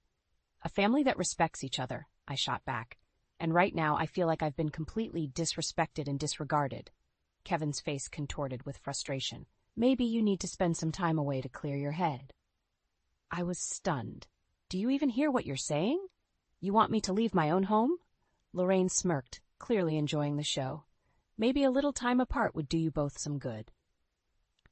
The silence that followed was deafening. Finally, Kevin broke it. "Maybe she's right. I think it's best if you take some time to cool off." I took a deep breath, feeling the weight of betrayal. If I leave, I'm not coming back until things change. Kevin looked away, unable to meet my gaze. "Do what you need to do, Elena." I turned, grabbing my bags, and walked out the door. It wasn't until I was outside that the tears came. As heart-wrenching as it was also liberating. For too long I had tolerated being second to Lorraine's manipulations. Sandra was at her door before I even rang the bell. "Elena, what's happened now?" "Kevin wants me to leave," I managed between sobs. He sided with Lorraine again. Sandra pulled me into a comforting hug. "You've done the right thing. You deserve better." As days turned into a week, I settled into Sandra's spare bedroom. The sting of Kevin's betrayal was sharp, but the time away also gave me clarity. I began consulting with Mark, a trusted lawyer, discussing my options. During one of our meetings, Mark looked up from his papers. "You know, Elena, the house is legally yours." I blinked, processing his words. "What do you mean?" "Kevin never updated the deed after you purchased it. Legally, you hold the title." A spark of hope flickered. "So I could." "Yes," Mark confirmed. "You have the power here. Use it wisely." Armed with this knowledge, I prepared for the next battle. Kevin and Lorraine needed a wake-up call, and I was more than ready to give it to them. My time of feeling powerless was over. It was time to reclaim what was rightfully mine. I returned home with a resolve I hadn't felt in years. As I walked through the front door, the silence struck me. It was clear Lorraine and Kevin knew something was up. I found them both in the living room, Kevin on the couch, Lorraine in the armchair. Both turned to face me as I entered. Kevin spoke first, his voice betraying his nervousness. "Elena, where have you been?" I didn't waste any time. "Kevin, Lorraine, sit down. We need to talk." Lorraine's eyes narrowed. "About what? Think you can come in here and start making demands?" I ignored her, focusing on Kevin. "This ends now, Kevin. Lorraine's constant meddling, the financial drain, everything." Kevin's brows furrowed. "What are you saying?" "I'm saying this situation is unbearable. Lorraine's presence and your constant support of her over our marriage is unacceptable." Lorraine stood up, her face a mask of feigned innocence. "Oh, I see. So now it's all my fault?" "Every part of it," I stated bluntly.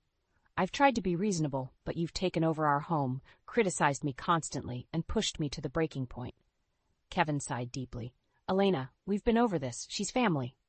I took a deep breath. "Well, here's the thing, Kevin. The house is in my name. Legally, I own this place." Both Kevin and Lorraine froze, their faces pale. "What?" Kevin muttered, disbelief painting his features. "You heard me, and with that, I have the final say on who stays and who goes." Lorraine scoffed, trying to regain her composure. "You wouldn't dare." I looked straight at Kevin. "If you want to stay in this marriage, Lorraine needs to go. Now." Kevin stammered. Alina, you can't just... Yes, I can, I interrupted.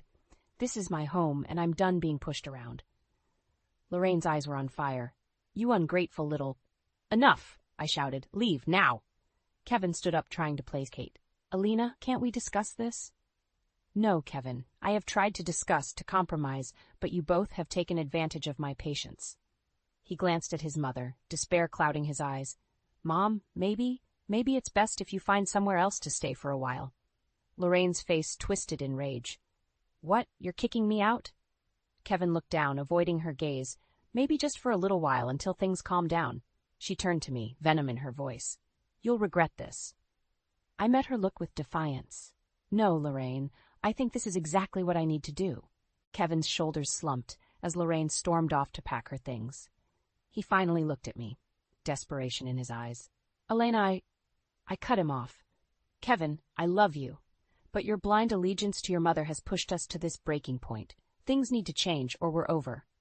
Lorraine brushed past us with her bags, shooting daggers with her eyes. This isn't the end, Elena. Remember that. I didn't flinch. Goodbye, Lorraine. After she slammed the door, the house fell into an eerie silence. Kevin and I stood there, the distance between us growing. This wasn't going to be fixed overnight. If Kevin couldn't adjust, I knew I'd have to walk away for good. For now, though, a heavy weight lifted from my shoulders. The battle wasn't completely won, but the most reinforcing battle had been, and I felt stronger for it. The next steps were uncertain, but I was ready to face them head-on. Kevin was unusually quiet in the days following Lorraine's departure. Tension hung in the air like a storm about to break. His silence was heavy, his movements slow, and it was clear he was struggling to process everything. One evening, while we were having dinner, he finally spoke up. Elena, I never wanted it to get this bad. I looked at him, wanting to believe there was genuine regret. Kevin, it's not just about wanting or not wanting. It's about actions and consequences. You've allowed your mother to disrespect me for years. He sighed, pushing his food around on his plate. I know, but I didn't know how to stop her. By standing up to her, Kevin, by putting our marriage first, I said, my voice firmer than I felt. You're right, he admitted, sadly. I've been a coward. The admission felt like a small victory, but I wasn't about to let him off easy. Kevin, I need you to understand that things have to change. If they don't, we won't survive this. He looked up, his eyes pleading. I'll do whatever it takes, Elena. Just tell me what to do. I took a deep breath. We need professional help, counseling, and you need to rebuild the trust that's been shattered. Kevin nodded, slowly. I'll make an appointment tomorrow. The next few days were filled with cold, practical coexistence. We barely spoke outside of necessity. I needed space to heal, and Kevin seemed to need time to regain his footing. Then, another bombshell hit. Lorraine started calling, leaving messages. Kevin ignored them at first, but one evening he played them all at once, his face pale. Lorraine's voice was shrill and desperate. Kevin, I need you to come here. Things are bad. I don't know what to do. Kevin turned to me, eyes wide with helplessness. She's in trouble, Elena. I crossed my arms, feeling my resolve harden. She's been in trouble of her own making. She dug this hole, Kevin. I know, but she's still my mother, he said, his voice shaking. I closed my eyes, feeling the familiar sting of frustration. If you go to her now, Kevin, you're undoing any progress we've made. He froze, torn between guilt and duty. But if I don't go, what kind of son am I? One who finally sets boundaries. One who respects his wife, I replied. Kevin's shoulders drooped. What do you want me to do? This is a test for you, Kevin. You need to choose us. If you don't, I'll know where we stand, I said, each word a heavy verdict. Kevin slowly nodded. All right, I won't go. The next day I consulted Mark again, finalizing some practical matters regarding the house. When I returned home, Kevin was waiting. I didn't respond to her, he said quietly, just like you asked. A small part of me felt relief. That's a start, Kevin. And I made an appointment with the counselor for both of us, he added. I nodded, feeling cautiously optimistic. Good. We need this. Later, as we sat silently in the living room, Kevin finally broke the quiet. I regret everything, Elena. Letting her come between us was the worst mistake of my life. I looked at him, sensing some genuine change. This is your chance to prove it. He reached out, taking my hand. I promise, Elena, I'll do better. As the days turned into weeks, we attended counseling sessions, slowly working through years of built-up resentment and betrayal. It wasn't easy, and I wasn't sure if Kevin and I would fully recover, but for the first time, there was a glimmer of hope. However, I couldn't shake the feeling that Lorraine wasn't done with her schemes, and I remained vigilant, ready for whatever her next move would be. This battle wasn't over, but I was no longer willing to be a passive participant in my own life. I was prepared to fight for my happiness, no matter the cost. The decision to move out temporarily was my last resort. Kevin and I had made progress in counseling, but I needed a fresh start to clear my mind and regain control. I found a small, furnished apartment a few blocks away, allowing me to maintain some distance while still keeping an eye on the home front. The day I left, Kevin looked distraught. "Elena, I understand why you need to do this, but it feels so final." "It's not forever, Kevin. It's just for now," I said, mustering as much reassurance as I could. "I need space to heal." He nodded, but his eyes were filled with worry. "I'll be here when you're ready." As I settled into my new place, I threw myself into work, excelling at the marketing firm and networking with new clients. One evening, I received a call from Nathan Parker, an old friend who had just launched a startup. "Elena, I've been following your career for a while now. I'd love for you to join my team," he said enthusiastically. Excitement bubbled up. "That sounds amazing, Nathan. Let's meet and discuss it further."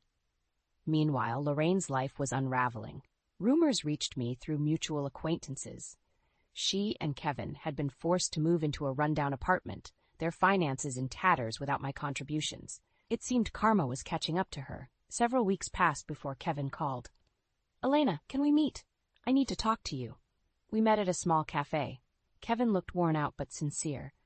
"I've missed you. The house feels empty without you." "I've missed you too," I admitted, though cautiously. "But have things changed?" He sighed deeply. "Lorraine's in over her head. She's been manipulating me for so long, and I finally see it. I've made arrangements for her to move in with a relative out of state." I raised an eyebrow. "Really?" "Yes," he confirmed. "I want to make things right, Elena. I want us to be happy again." A part of me felt relief, but I also knew I had to protect my heart. "Kevin, it'll take time for me to believe things have truly changed." He nodded understandingly. "I'm willing to wait." As I walked back to my apartment, I mulled over our conversation. Was it possible Kevin had really changed? Only time would tell. The next day, I met with Nathan. The startup's energy was infectious, and I accepted his offer to join the team as their head of marketing. It was a fresh, exciting challenge and a chance to build something new. Months flew by. Work was fulfilling, and Kevin and I maintained cautious communication. Finally, one afternoon, I received the news I'd been expecting. Lorraine had moved out of state. Kevin called me later, his voice hopeful. "The house is ours again, Elena? Can we start over?" I hesitated a moment before answering. "Yes, Kevin. We can give it another try." Moving back into the house felt surreal. It was as if a dark cloud had lifted, and the space was filled with possibilities once more. Kevin worked hard to rebuild trust, and the counseling sessions became a solid foundation for our new beginning. One evening, as we sat on the porch watching the sun dip below the horizon, Kevin turned to me. "Thank you for giving us another chance, Elena. I won't let you down." Looking at him, I saw genuine change and commitment in his eyes. "I believe you, Kevin. Let's make the most of this." Life gradually became stable and fulfilling again. My career at Nathan's startup soared, and Kevin and I rediscovered our love and partnership. Lorraine's absence was a blessing that allowed us to focus on us without the constant undercurrent of manipulation. Occasionally, I'd hear whispers about Lorraine struggling in her new living situation. She had burned many bridges and found herself isolated and vulnerable. It may have been karma's way of balancing the scales. As time went on, Kevin and I thrived, stronger and more resilient than ever. The journey had been long and painful, but the light at the end was worth the battle. Now our lives felt rooted in mutual respect and genuine love, standing tall amidst the trials we'd conquered together. "Your time here is over." Marla's words sliced through me like shards of glass. Her steely gaze met mine, cold and unflinching. In her outstretched hand were 2 crumpled eviction notices. My tongue froze in my mouth as my daughter Ellie clutched my leg. I stammered, "What are you talking about? Get out, both of you." Marla flung the papers at me. "You have 2 weeks. This is our home," I shrieked. "You can't do this." Marla and I had never gotten along, but I endured her subtle digs and lacked warmth for my husband's sake. Dane could never see the manipulation behind her passive aggression. Our fairy tale romance bloomed quickly. Within a year, I was walking down the aisle, trusting Dane to provide the stable life I longed for. But my Prince Charming had one flaw: his overbearing mother. We compromised by living in Marla's sprawling guest house so she could help with Ellie. When Dane left for an overseas work assignment, the dynamic shifted. Marla's true colors emerged. Her demands became orders, her criticisms vicious attacks. I lost my autonomy, my place of belonging. I was a visitor in my own home. Marla smirked. "Oh, but I can, and I will. This is my house, my land. You are nothing but an unwanted guest." "How could you?" My voice cracked, years of unspoken hurts rising. "I have given up everything for this family." Marla stepped closer, her breath hot on my face. "Yet you have taken everything from my son," I staggered back. That's not true." "It is. You seduced him away from me, turned him against his own mother. You and your spawn don't belong here." Ellie began to cry, clutching my leg tighter. Rage and helplessness collided within me. "We're staying," I said firmly. "Dane would never allow this. He loves us." Something sinister flashed in Marla's eyes. "We'll see about that." She stormed upstairs, her footsteps booming overhead. I sank to the floor, Ellie curling into my lap. My mind raced over Marla's sudden cruelty. Had I missed signs over the years? Were there clues that she loathed my very existence? I thought of the snide comments, manipulative guilt trips, and undermining of my parenting. Yes, the clues were there all along. I just didn't let myself see them, blinded by hope and trust. The next morning, I awoke determined to stop Marla's scheme. With Dane overseas for 6 more months, I had to protect this household myself. As Ellie slept, I walked to the main house under the gray dawn light. I typed in the key code with trembling fingers. A red light flashed. Access denied. She changed the locks. I rushed to the garage side door. Locked. The back door, too. She had locked me out overnight, like a stray dog. Panicked, I ran to the front gate and dialed Dane's number. All I got was an automated message saying he was unavailable. Again and again I called. Nothing. The truth seeped in like ice through my veins. Marla had planned this meticulously. She had severed my connections, ensuring her actions went undeterred. I was utterly alone, my cries falling upon deaf ears. As lightning ripped through the bruised black clouds above, the first fat raindrops began to fall. I ran back to the guest house, my thin nightgown soaked and clinging. Ellie was awake now, her frightened eyes searching mine for answers. In them I saw my own helplessness reflected. At that moment, staring into my innocent daughter's eyes, a steely determination stirred within me. I would not let us end up on the streets. Surely there had to be help, someone who could overturn Marla's vicious scheming. I would fight tooth and nail to shield Ellie from harm. As thunder cracked ominously outside, I hugged Ellie tight. No matter what it took, I silently vowed justice would be served. The storm raged all night, sealing Ellie and I inside the guest house. When dawn broke, the locks remained unchanged. Marla had made her stance clear. We were trespassers now. My phone buzzed with a text from her. "Come collect your things. You have 1 hour." Lugging suitcases, Ellie and I hurried through the downpour. Marla stood at the open front door, watching us with narrowed eyes. "My jewelry box?" I asked as she shadowed me from room to room. "Dane's laptop? Not yours to take," she said. I spun around. "You can't just steal our stuff. And you can't just steal my son," she shrieked. "Get what's coming to you and get out." I wanted to slap her. But Ellie's frightened eyes stopped me. We worked in tense silence, Marla's presence suffocating. When I reached for a family photo, Marla snatched it away. "You lost the right to display this when you stole my son from me," she sneered. "I didn't steal Dane," I cried. "We fell in love." "Ha!" She glared at Ellie, cowering behind me. "You schemed to get pregnant and trap him. Admit it." "How dare you?" I spat back. "You are monstrous." Marla stepped closer, eyes ablaze. "Get out before I throw you out myself." My hands trembled, yearning to claw at her. Instead, I grabbed Ellie and the last bags. Marla followed us to the doorway. "If I catch you here again, I'm calling the police," she said. "You disgust me." She slammed the door with finality. The echo reverberated through my bones. "What do we do now, Mommy?" Ellie whimpered. We'll figure it out, sweetie. I stroked her wet hair, my resolve hardening. There had to be help somewhere. We trudged down the long driveway. The gate clanged shut behind us with deafening finality. I didn't realize where we were heading until we stood at the bus stop. It offered little shelter from the biting rain. An elderly woman peered at us from under her umbrella. "Are you all right, dear?" I wanted to cry and scream. Instead, I said calmly, "We are fine, thank you." I didn't want to burden strangers with my troubles. Surely I could handle this. The bus wheezed to a stop. As we climbed aboard, the driver called, "Hey, no dripping wet people on my bus." I froze. "Please, we have nowhere else." "Rules are rules, lady. Now get off." The doors slammed shut. Ellie whimpered again. My stoic facade cracked. We were drenched and homeless now, all because of Marla's cruelty. We walked for ages, it seemed, my feet blistered in my soggy heels. Ellie's steps slowed. Finally I carried her, my arms burning. The rain softened to a drizzle as we reached the city center. My socks grated with grit. Exhaustion and hunger clawed at me. But I soldiered on, avoiding the judgmental gazes of passerbys. Finally, I sank onto a bus stop bench, Ellie curling up beside me. Shivering and defeated, stranded in this strange, heartless place. Suddenly the bench shook as someone settled heavily next to us. A large, bearded man reeking of booze. I shifted away, shielding Ellie protectively. He leered at me. "Rough night, sweetheart? I can make you feel real nice." He made crude gestures.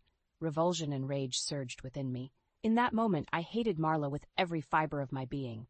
She had reduced us to this, vulnerable, endangered, adrift. Her vengeance wouldn't just upend my world, but could destroy Ellie's innocence. As the man leaned closer, I hugged my daughter tight. With icy clarity, I knew, if it came down to it, I would kill Marla with my bare hands to protect this precious child. I grabbed Ellie's hand and fled from the leering drunk, his taunts ringing in my ears. My legs shook and tears blurred my vision, but I kept running till the bus stop was out of sight. Gasping for air, I sank onto a bench outside a cafe. Ellie climbed into my lap, her small body quaking with sobs that racked my heart. Why are people being so mean, Mommy?" I stroked her hair, a lump rising in my throat. "I don't know, sweetie, but we'll be okay." She gazed up at me with Dane's trusting eyes. In them I saw my fraying composure reflected back. I couldn't fall apart now, no matter how heavy the storm raging within me. Just then a waitress stepped outside, eyeing us warily. "Hey, no loitering here." Humiliation flooded me as wandering eyes paused to stare. Gripping Ellie's hand, we hurried on once more. As we walked, I overheard snippets of conversation at the bus stops and cafes we passed. Complaining about the rain, excited weekend plans, normal people leading normal lives. While Ellie and I wandered like pariahs, burdened by Marla's cruelty, no one spared us a second glance. By evening, blisters oozed in my shoes. My drenched cardigan provided little warmth as the rain picked up again. We took shelter in a metro station, huddling together on plastic seats. Commuters bustled past with annoyance or indifference. We were out of place in their orderly worlds. As we sat shivering, a gang of teenagers sauntered up. Their bold gaze raked over me. One of them licked his lips, calling to his friends. "Little fishies seem lost from the school. Maybe we help return them home?" They laughed at some vile secret joke. My skin crawled, but I met his eyes unflinchingly. "We don't want any trouble, thanks. Please just leave us alone." Their grinning leader leaned in, his hot breath assaulting me. "Oh, but we can show you ladies some fun." Just then a security guard noticed the commotion. The youth scattered into the crowds. As we rode the late metro home, Ellie asked in a small voice, "Mommy, why are people being so scary? Do we seem bad?" My heart shattered. My brave girl didn't deserve this. She needed nurture, not exposure to the dark underbelly of dispassionate society. This was all Marla's doing. As we walked the empty streets to the nearby shelter, bleak hopelessness washed over me. We were adrift with doors slammed in our faces every turn. Easy prey for urban ghouls. Out here we had no rights, no allies. The shelter staff were kind at least. They brought soup and blankets and let Ellie pick a battered toy from a donation box. But we slept fitfully on hard cots cramped beside other homeless people. The air hung heavy with sour smells of confined bodies, cigarettes, and unwashed clothes. Every noise jolted me awake, clutching Ellie close in the dingy dimness. By morning, my resolve solidified into cold fury. When normal society discards you without care, You must take justice into your own hands. Laws did not apply to us vagrants, so why should I play by rules that kept failing me and my daughter? As we gathered our meager belongings the next morning, a young woman hurried over. "Excuse me, are you Serafina? Someone left an odd message for you." She handed me a scribbled note that simply read, "I can help you. Meet at the Lion Plaza fountain at noon." My eyes narrowed. Was this some trick of Marla's, a trap to lure us and lock us away for good? Perhaps she had hired local thugs to solve her problem permanently. I crumpled the note, ready to toss it out. Then I paused, smoothing it on my knee instead. Whoever had written this seemed to know we needed help desperately. What did we have left to lose in hearing them out? I had to take the risk, for both Ellie's sake and for mine, because the fury simmering within yearned to burst forth, needing only a conduit. If this mysterious meeting granted me that chance, then so be it. Resolve hardened into reckless abandon, and just maybe a hint of hope flickered within. We would go to this Lion Plaza rendezvous, our future balanced on whatever awaited there, be it trap or lifeline. Lion Plaza loomed before us, a lion's statue guarding its glossy facade. Ellie squeezed my hand as we navigated smartly dressed professionals striding by with purpose. We stood out in our rumpled clothes, receiving sideways glances and wide berths. At the burbling fountain stood a woman scanning the crowds intently. As we approached, she broke into a smile.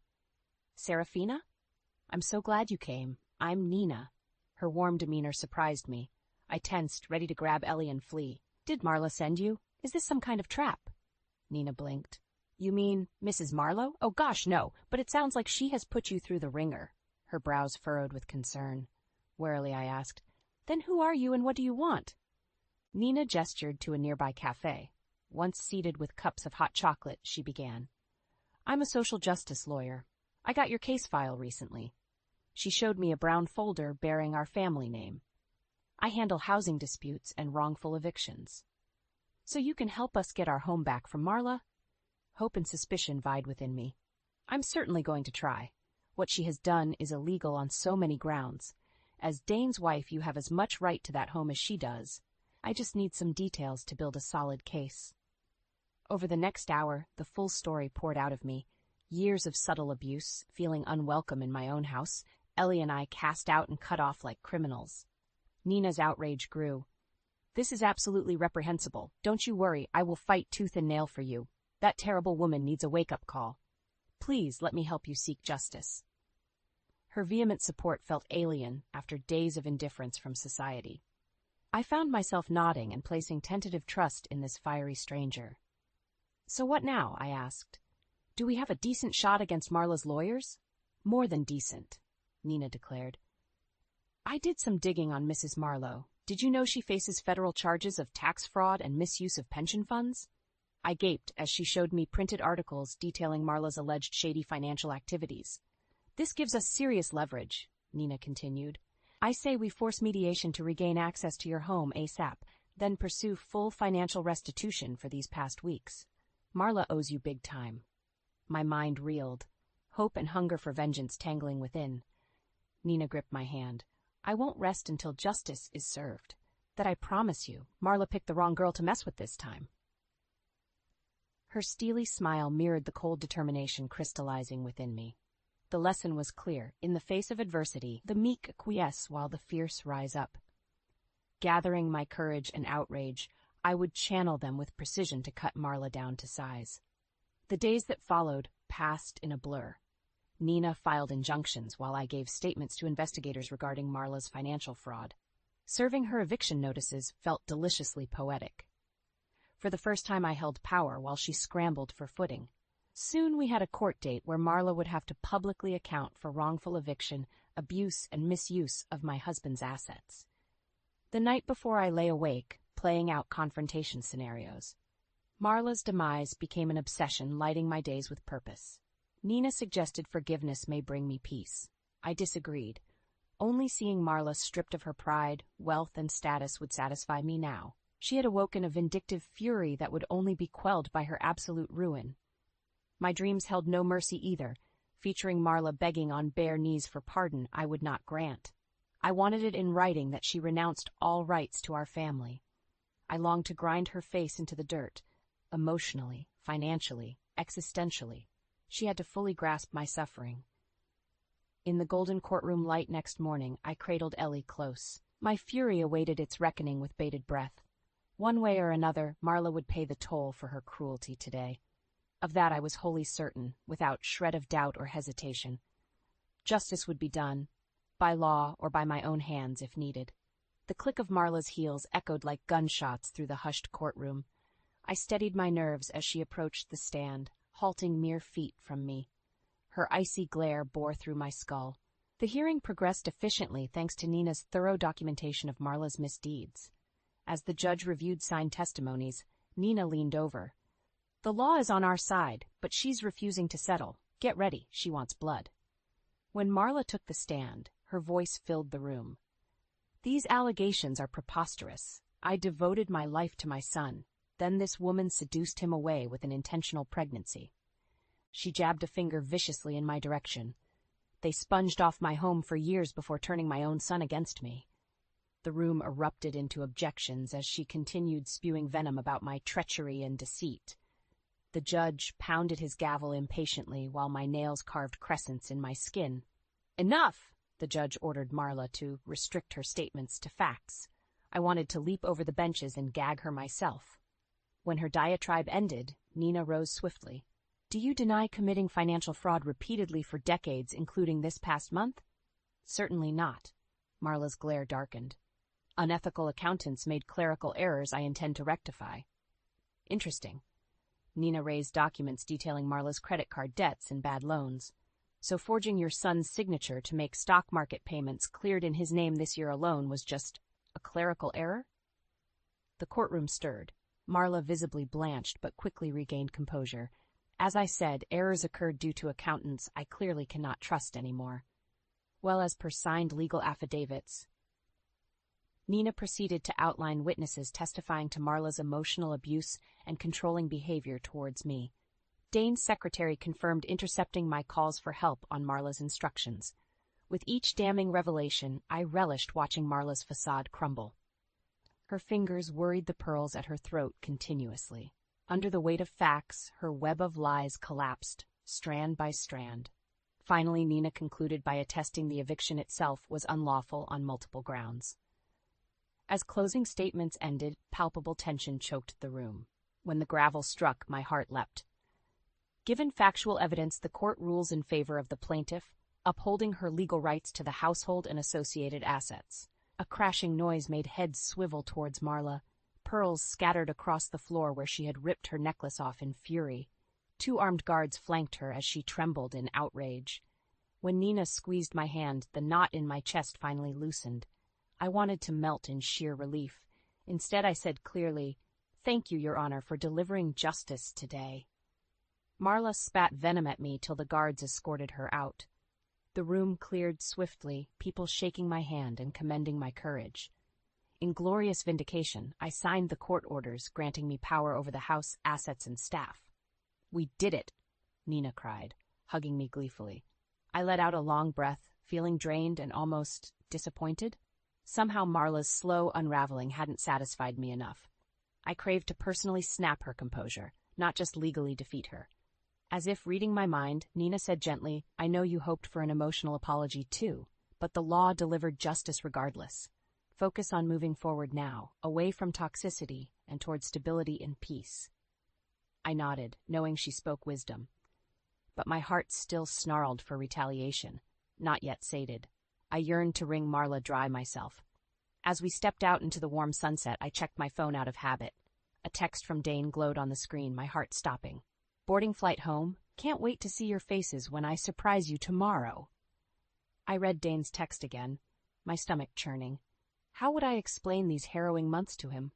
Worse still, how would Marla twist events to vilify me instead? She would undoubtedly ambush him first. As Nina drove us to a hotel for the night, I agonized over what awaited at home. I had to intercept Dane before Marla's selective version poisoned his mind. At dawn, I was a bundle of nerves pacing the modest room. Today would test the limits of Dane's devotion. Surely our marriage could withstand his mother's schemes. Surely he knew my spirit, my steadfast commitment transcending the ugliness birthed of late. My phone flashed with a text summoning us home urgently to discuss recent concerning incidents. My heart sank, suspicions confirmed. Marla had already sunk her claws into my unwitting husband. The drive home stretched endlessly. I rehearsed defenses against imagined attacks. Ellie dozed, blissfully unaware of the viper's nest awaiting us. At long last, the imposing iron gates of Marla's manor swung open. Memories, tender, tempestuous, and traumatic, flooded my senses. In the foyer stood Dane, travel-worn but whole. Our eyes met, and in his deep brown gaze swirled bewilderment, hurt. And was that wary suspicion? Before I could move, he stepped forward, enfolding me in a hug that felt perfunctory. I heard Marla's shrill voice from the sitting room spewing her fictionalized version, no doubt. Dane released me, holding me at arm's length. "What happened here?" Mother said, well, she said. Confusion creased his handsome face, once untroubled by doubts. I opened my mouth, but Marla swept into view, an imposing specter in black silks. "Dane, thank goodness you've come." She clung to his arm possessively. "This woman has lost her wits, I fear. She served me outrageous legal notices while you were away, even called the police with wild accusations." "That's not true," I cried. "She abused and evicted Ellie and I illegally. I have court orders." "Lies." Marla's eyes blazed. "She tried ransacking our family assets, turned sentimental staff against me, who I treated like my own." Dane looked utterly bewildered, gaze ping-ponging between us. As the shrill accusations overlapped, he held up a hand forcefully. "Enough. Clearly there is more here than I grasp. Mother, let Serafina speak without interruptions. I think mediation tomorrow will do us good." I exhaled in relief. Dane's integrity shone through despite the mudslinging. However, his ensuing aloofness stung that night. We slept in separate guest rooms at his insistence to remain impartial for now. It churned my gut imagining Marla's poison seeping into intimate crevices of our marriage. The next evening, Dane gathered us in the rosewood-paneled study. Marla sat stone-faced, over-roused, and under-eye bagged, her gaze promising revenge. I stated our case calmly, then presented documents corroborating events, police reports, witness testimonies, including those of former staff Marla had fired. With each betrayal revealed, her expression curdled further. "Why did the court rule fully in Serafina's favor if these accusations held no merit, Mother?"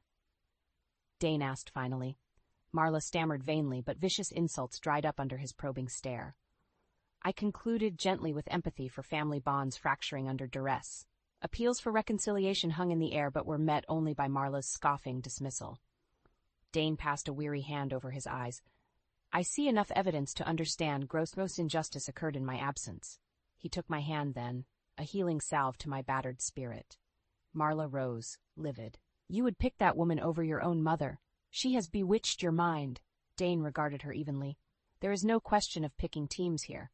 I am simply acting based on facts and principles we all should uphold." His unflinching morality tempered the lingering ache for outright revenge in my heart. Instead, grace took seed there.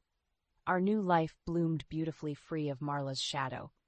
Her appeals against the court orders failed repeatedly. With money recovered from her years of financial deceit, I nurtured dreams forlorn in stale air. Ellie thrived with Dane's loving mentorship. 6 peaceful months passed before Detective Morris rang one morning. Marla had overdosed last evening on prescription pills mixed with vodka. Her parting note left no doubt she intended the timing to devastate Dane. One final vengeful scheme from the grave. Dane wept over her portrait.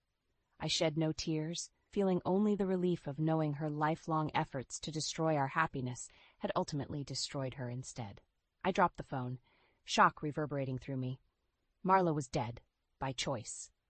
The room tilted as I sank into a chair, hugging myself against an odd chill. Somehow it felt anticlimactic for her toxic presence to simply wink out overnight. After decades devoted to criticizing my every breath, she robbed me even of closure by exiting on her own terms. She remained an infuriating enigma I had futilely battled. In losing, perhaps her solitary victory was retaining that mask of mystery veiling innate darkness. Dane returned home shaken that evening. Police had discovered litters of alcohol stashed under Marla's bed, despite her abstinence pledges to us over the years. Her unsent letters unleashed vitriol, blaming me entirely for her miserable isolation. Even beyond the grave, she spewed blame on her chosen scapegoat. I should have felt fury or frustration. Instead, profound sadness for squandered generosity washed over me. Despite Marla's efforts to eclipse my spirit, she had only eclipsed her own. Weeks passed in a daze helping Dane handle her estate. I had worried her death may drive an irreparable wedge of grief between us, but it brought epiphanies that tightened our bond instead. Dane examined bank activity, exposing Marla had embezzled vast sums from family ventures for years. She had deceived him down to exact dollar amounts on trust fund statements. Her betrayal ran bone deep, though he had forgiven and indulged her lifetime. I knew that pain intimately myself, of realizing your place and worth in a loved one's life was but mirage and illusion. No matter how selflessly or wholeheartedly you gave, it faded to nothing through twisted lenses of selfishness. Maybe that's why Dane and I grew closer after her passing. We finally recognized each other as kindred spirits equally scarred. Our solace emerged in long overdue honesty. With Marla's death, the burden of unrealized expectations lifted too. I observed changes in Dane. Steadfast gentleness gave way to playfulness and open affection. Freed from her critical presence, our marriage deepened roots resilient to the storms weathered. Soon lighter news turned attention to the future. Our family would grow with a new baby come winter. Dane was elated, immediately discussing plans for the nursery and making educational investment portfolios. When we told Ellie she would be a big sister, her joy lit up the room. The baby can have all my old toys. I'll help take care of it too. We'll be gentle, I promise. Her innocent excitement sparked an idea that Dane and I mulled for months. Ultimately, we signed custody papers granting us legal guardianship of Marla's youngest niece, Alexandra. Raising a 3-year-old and newborn simultaneously was daunting, but we were determined to carry on Marla's legacy with the right foundations. Maybe symbolic redemption also wove through our intentions. Alexandra was a sunny child despite her own turbulent past. As I braided her hair each morning, my heart swelled with fierce protectiveness for her future.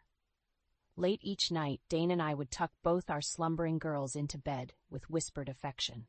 Then we would linger over photos of Marla through the decades, beautiful bride glowing under her veil, doting young mom cuddling her only son. I recognized myself mirrored across time in her lingering gaze at newborn Dane. That primal urge to nurture life's most precious gift transcended even our bloodied history. Perhaps inner humanity bound us all still, however hidden beneath churning tides of bitterness or blame. If one bothered piercing the surface far enough, flickers might emerge from even the murkiest depths. Glimpses swam through my mind then, Marla adjusting my gown's necklace moments before I married her son, her uneven attempts at baking Ellie's birthday cake yearly, brief interludes of almost connection, but they lasted mere moments before malice yanked Marla under again. And so our turbulent dance endured years, never fully losing rhythm, until the still silence of loss, muted music, twisted by ire. In peaceful twilight glow now I contemplated her portrait displayed in honor. Lingering shadows yet marred her likeness for me. With sighing acceptance, finally I let dulled burdens slip their stubborn hooks from my soul. Tomorrow's dawn felt a shade brighter already. I awoke before dawn, pulled from sleep by an unfamiliar pang. Today was the anniversary of Marla's death. 1 year since her last malevolent strike carved grief between Dane and I. Yet looking back, times darkened had ushered in relating with newfound richness. Loss had laid foundations for growth beyond imagined. I tiptoed downstairs where Dane stood gazing out the window, coffee mug untouched on the table beside him. Wordlessly, I slipped my hand in his, sunlight slowly illuminating our reflection in the glass. I was dreaming about her last trips to the galleries with me, Dane said softly. She taught me to cultivate an eye for brushstroke textures. We would debate interpretations for hours. I listened silently, no longer bristling when Marla inhabited his musings. The past year had taught me compassion for pains born of love's complexity. Dane turned suddenly, urgency in his voice. I apologize for being unavailable when you both needed me most. It gutted me realizing how she failed you so selfishly. I squeezed his hand, our solace flowing freely sans pride's restraints. You kept faith despite every odd. What we endured revealed who truly had eyes to see our essence. Dane revealed he had permanently closed Marla's embezzling accounts, redirecting funds to trust funds for Alexandra and our sons. I should have managed her crooked finances more astutely myself, he admitted. Now the future will know rectitude. As we spoke, a fresh vista emerged, one with crystal air granting clear sight to veil-piercing eyes. A transformed topography of vulnerability, bridging distances isolating. The day passed peacefully, the house filled with Alexandra's giggles as Ellie inducted her new doll. By evening, solemnity veiled Dane's eyes again at Marla's favorite restaurant. Had resentment marred our remembrance despite resolve otherwise? Upon returning, lively chaos greeted us instead. The kids had strewn living room cushions, creating a play fortress. Their ecstatic creativity eddied around Dane and I as we sank down smiling. Weight of unspoken hurts seemed to lift from our shoulders. As I rested my head on his shoulder, Dane said gently, "This spaciousness was unavailable while Mother dominated our psyche and home, but Alexandra embodies openings still possible. Truly, shadows could not fully overwhelm light bold enough. Through youthful resilience, goodness had carved inroads revealing glinting hopes. Over a blaze fireplace, I read a framed Rilke verse newly mounted. Let everything happen to you, beauty and terror, just keep going. No feeling is final." Those timeless lines now evoked Marla rather profoundly. Our interwoven lives testified to the deceased never fully absenting from the living they marked. Through memory's continuous stream, echoes rippled beyond departures defying finality. Emotions distilled over fraught decades swirled continuously between us all still, longing for reconciliation. So I breathed deeply, inviting understanding to settle any lasting resentment. The past's grip had loosened sufficiently by now, surely. I stared at dancing flames like a seer seeking revelation in glowing embers. An urge emerged to voice words never uttered to Marla herself in life. So I whispered into vast eternity beyond, "May you discover the abounding love eluding your reach here, where souls reconvene unfettered." Something like consecration flowed through the quiet room just then. Dane held me closer, this newfound bond a sanctuary mooring us against fitful spirits still roaming the psyche's foggy terrain. Soon, children's bedtime rituals claimed our attention fully. We immersed in goodnight songs and silly rhymes, shielding their dreaming from this date's morning. As both girls drifted asleep, Dane asked, "Do you think she found any sort of peace?" I recognized the search for validation in his eyes, that inner light had breached Marla's darkness somewhere. I touched his cheek, more tenderness than certainty rooting me. That is beyond our judgment now. We walk this terrain relying on our own light instead. Outside, the inky night sky glimmered with stars defying comprehension, yet radiant still.